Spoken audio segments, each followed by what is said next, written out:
Ще завърша с неговото емблематично за мен стихотворение «Родина».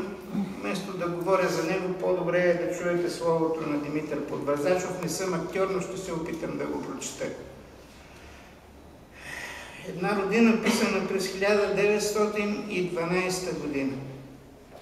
Обичам те като жена, повлякваме с безброй оглавници, о малка хубава страна на изпращелите държавници, все тъй си детски жалка ти и в робство, и в независимост, тъй важно весела, почти измислена за симплицисимост.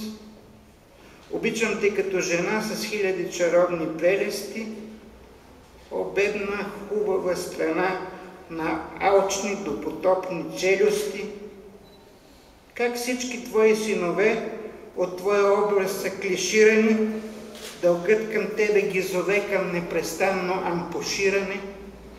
Ампуширане означава приджобване, доколкото мога да си го преведа. Това е един типично подвързачовски израз. И ако ние пък се кълнем, че в борба за теб ще паднеме, то знай, че ние не крадем, защото няма как да краднеме. Обичам те като жена, която шепне обещание, о малка хубава страна на общогражданско мълчание. 1912 година.